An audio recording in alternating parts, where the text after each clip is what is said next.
기도드립니다. 아멘. 오늘은 성소와 지성소에 없는 것, 성소와 지성소에 없는 것이라는 제목으로 하나님의 말씀 증거하도록 하겠습니다. 우리가 이제 성전을 살피게 되면 핵심은 성소와 지성소입니다. 오늘 그 내용을 살피도록 하겠습니다. 먼저 첫 번째는요, 믿음이 깊어질수록 좁은 문으로 들어가야 된다라는 것입니다. 성소를 향해서 들어가는 문이 이제 나오는데 2절을 보니까 열척이랍니다.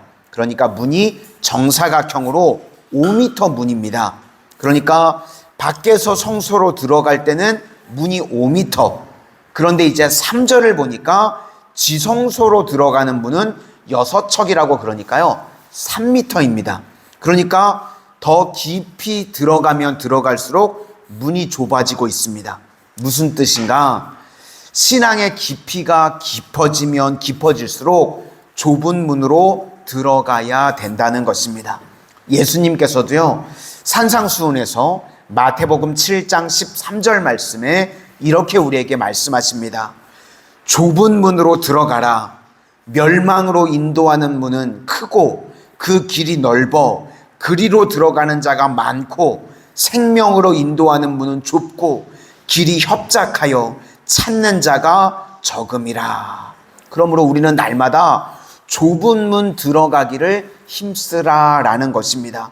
그래서 우리의 신앙이 깊어지면 깊어질수록 신앙의 여정이요 좁아져야 된다는 것입니다. 왜 그런가 하면 마귀가 우리를 유혹도 하고 시험도 주고 고난도 주고 그렇습니다. 그래서 통과하는 것이요 쉽지가 않습니다. 그래서 신앙이 깊어지면 뭐 쉽게 가려고 그러는 것이 아니라 더 깊은 수준, 더 높은 수준의 시험들이 있다는 겁니다. 그것을 믿음으로 이겨나가야 된다는 것입니다. 그래서 우리 성도님들은 시간이 가면 갈수록 더 하나님 앞에 겸손해지시고 더 기도의 무릎으로 사시고 더 말씀 붙들 수 있는 주의 능력의 종들이 다 되시기를 축원합니다. 이제 다음에 에스겔 성전에 없는 것들이 3가지가 나옵니다. 원래 있던 성소와 지성소에 오늘 에스겔 성전의 환상을 보시면 성소와 지성소에 없는 것들 3가지를 살피도록 하겠습니다. 첫째, 원래 성소에 들어가면요 북쪽에는 떡상이 있습니다. 그리고 남쪽에는요 금촌대가 있습니다. 그런데 오늘 에스겔 성전의 성소에는요 아무것도 없습니다. 이유가 무엇인가? 떡상이 필요 없는 이유는 예수님께서 생명의 떡이 되시니까 이제는요 예수님께서 친히 직접 공급해 주시는 것입니다. 또 남쪽에 금초대가 있는데 이제는요 예수님께서 빛이 되시니까 금초대도 필요 없다는 것입니다. 요한계시록 21장 23절에 이 내용을요 이렇게 묘사를 합니다. 그 성은 해나 달의 비침이 쓸데없으니 이는 하나님의 영광이 비치고 어린 양이 그 등불이 되심이라. 이제는 우리 예수님께서 우리의 빛이 되시고 등불이 되어주신다고 말씀하고 있습니다. 그래서 에스겔이 본 성소에요 이제는 아무것도 없는 겁니다. 그것이 메시지입니다. 왜 그런가? 이제는 예수님께서 이미 떡도 되시고 빛도 되시기 때문이라는 것입니다. 요즘식으로 말하면 말씀과 성령입니다.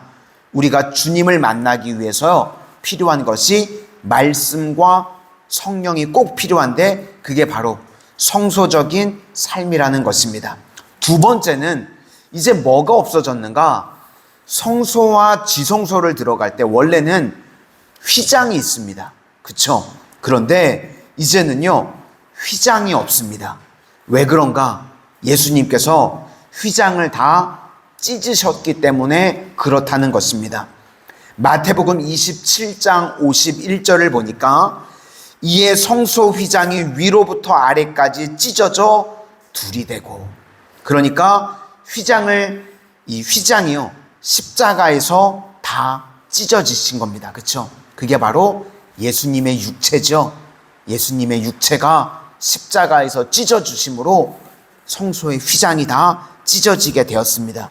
그러니까 예수님께서 십자가를 지심으로 말미암아 이제는 성소에서 지성소로 누구나 들어갈 수 있게 되었다는 것입니다. 지성소로 들어간다는 건요, 히브리서 4장 16절 말씀을 보니까 그러므로 우리는 긍휼하심을 받고 때를 따라 돕는 은혜를 얻기 위하여 은혜의 보좌 앞에 담대히 나아갈 것이니라. 은혜의 보좌가 무엇인가? 언약궤가 있으면요, 그 위에 그룹 둘이 이렇게 있습니다. 그 공간을 속죄소, 한자로는 시은 자, 은혜가 임하는 자리. 그래서 그것을요, 번역하기를 은혜의 보좌라고 번역을 했습니다. 그러니까 하나님의 영광이 임하는 언약궤 앞으로 나아간다는 것입니다. 거기에 나가면 때를 따라 돕는 은혜를 주신다는 겁니다. 그런데 우리가 다 아시는 것처럼 이 지성소는요, 대제사장도 1년에 딱 한 차례밖에 들어가지 못했습니다. 대속제일. 아무나 들어갈 수 있는 것도 아니고요. 1년에 단 한 차례. 성도들의 기도를 모아서 대제사장이 딱 한 번 들어갈 수 있었습니다. 그런데 예수님의 십자가의 능력은요, 성소와 지성소의 휘장을 찢어버리신 겁니다. 아무나 못 들어갔습니다. 딱 한 차례 대사장이 들어갈 수 있었는데, 이제는 예수님의 십자가 보혈의 은혜로 말미암아 우리 모두가 은혜의 보좌 앞에 담대히 나아갈 수 있게 되었다는 것입니다. 이렇게 나오기만 하면요, 하나님의 은혜의 보좌 앞에 우리가 나오기만 하면 때를 따라 돕는 은혜를 더하여 주시는 줄로 믿습니다. 그래서 우리 신약 백성이 제일 큰 축복이 무엇인가? 기도할 수 있는 복입니다. 그래서 기도가 특권이라고 그러죠. 구약 백성은요, 하나님 앞에 기도도 아무 때나 못 나왔습니다. 1년에 한 차례, 그것도 대제사장이 기도를 다 담아다가 하나님의 앞에 나올 수 있는 것도요, 아무나 못 나왔습니다. 근데 이제 우리는요, 기도의 특권을 누리게 된 거예요. 아무 때나 은혜의 보좌 앞에 나올 수 있게 됐습니다. 그리고 이렇게 나오기만 하죠, 때를 따라 돕는 은혜를 더하여 주시는 줄로 믿습니다. 오늘도 우리 성도님들 삶 가운데 어떤 문제가 있든지 때를 따라 도우시는 은혜가 충만하게 임하게 되시기를 주님의 이름으로 축원합니다. 이제 마지막, 지성소에 들어가면 언약궤가 이제 없어졌습니다. 원래 지성소에 들어가면 언약궤가 있어야 되는데 대신에 뭐가 있는가 봤더니 나무제단이 있습니다. 22절에 보니까 높이가 세척이니까 1.5m, 그리고 1m짜리 정사각형의 나무제단이 있습니다. 우리 22절 한번 보시도록 하겠습니다. 22절입니다. 시작. 곧 나무제단의 높이는 3척이요 길이는 2척이며 그 모퉁이와 옆과며 그가 내게 이르되 이는 여호와 앞에 상이라 하더라. 이 나무제단이 무엇인가? 바로 십자가입니다. 그러니까 이제는 언약궤가 있는 자리에요, 십자가가 있다는 것입니다. 원래 언약궤 뚜껑은요, 전체가 금입니다. 그리고 나머지 상자는 시띠나무에다가 거기에다가 금으로 도금을 했습니다. 그러니까 겉으로 언약궤를 볼 때는요, 다 번쩍번쩍하는 금입니다. 그런데 이제 이 금이 사라지고 무엇으로 바뀌었는가? 나무로 바뀌었다는 겁니다. 바로 예수님의 십자가, 예수님의 십자가의 고난을 뜻하는 거죠. 저는 이것 자체도 의미가 있다고 생각을 합니다. 사도행전 3장에 성전 미문의 안진뱅이를 고쳤죠. 그때 베드로와 요한이 이야기합니다.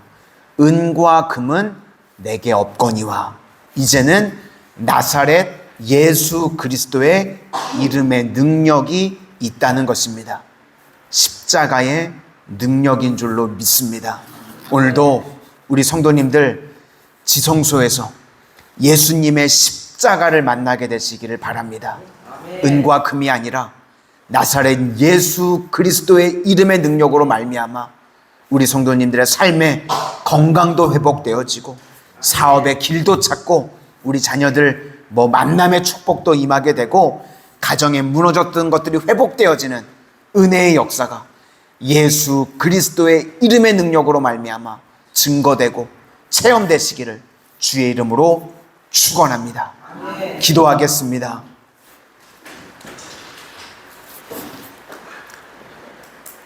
은혜의 주님, 오늘도 저희들의 삶에 생명의 떡이 되시고 빛이 되어 주시니 진실로 감사를 드립니다. 오늘도 예수 그리스도의 십자가 보혈에 의지를 해서 은혜의 보좌 앞에 담대히 나오게 하여 주셨사오니 때를 따라 도우시는 은혜가 저희들 각 심령 가운데 충만하게 임하게 하여 주시옵소서. 오늘도 예수 그리스도의 이름의 능력을 의지하오니 하나님 저희들 무너진 건강을 일으켜 세워주시고 하나님 때를 따라 사업의 길을 열어주시며 물질 회복을 더하여 주시고 우리 각 가정 자녀들의 앞길의 문제 가운데 하나님께서 도우시는 은혜를 체험케 하여 주시옵소서.